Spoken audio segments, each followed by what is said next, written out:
നിങ്ങളുടെ ഇഷ്ട പരമ്പരകൾ എക്സ്ക്ലൂസീവായി സൺ നെക്സ്റ്റ് ആപ്പിലൂടെ തികച്ചും ഫ്രീ ആയി ഇപ്പോഴേ ആപ്പ് ഡൗൺലോഡ് ചെയ്യൂ. പറയുമ്പോ വൈകി ഏൽപ്പിച്ചിട്ട് പോയതാ. സ്വന്തം മോളെ പോലെയാ കാണുന്നത്. ഇതൊക്കെ പറയാൻ എളുപ്പമാ. വേറൊരു ജീവിതം തുടങ്ങുമ്പോ എന്റെ മഴമോള് അവരുടെ വീടിന്റെ ഒരു മുറിയിൽ ഒതുക്കപ്പെട്ടു പോകുമെന്ന എന്റെ പേടി.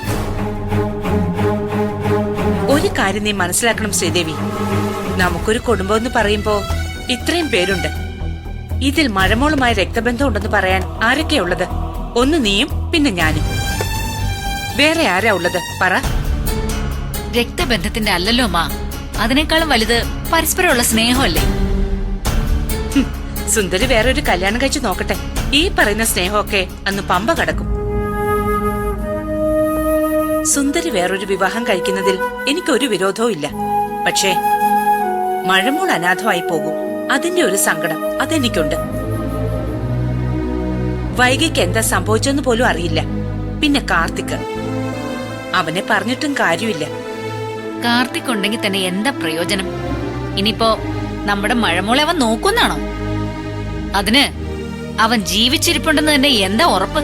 കാർത്തിക് ജീവിച്ചിരിപ്പുണ്ട എന്നതിന് അവന്റെ പെറ്റമ്മയായ എനിക്കുള്ള ഉറപ്പ് വേറെ ആർക്കും വേണമെന്നില്ലല്ലോ.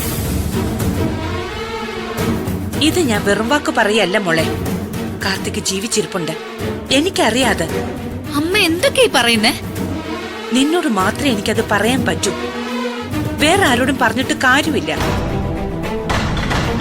എത്ര വൃത്തികെട്ടവനാണെന്ന് പറഞ്ഞാലും അവൻ എന്റെ മോനാ. നീ എടുത്തോണ്ട് നടന്ന് വളർത്തിയ കൂടപ്പിറപ്പാവൻ. ക്ഷമിക്കാനും പൊറുക്കാനും അവനോട് നമുക്കല്ലാതെ ആർക്കടി മോളെ പറ്റുന്നത്? അമ്മ അമ്മ പറഞ്ഞു വരുന്ന എന്താണെന്ന് എനിക്ക് മനസ്സിലാവുന്നില്ല. തുറന്നങ്ങ് പറയാലോ. എം കെ മാസ്റ്റർ എന്ന് പറഞ്ഞ് മഴമോൾ 24 മണിക്കൂർ സംസാരിക്കുന്നത് വേറെ ആരെക്കുറിച്ചുമല്ല,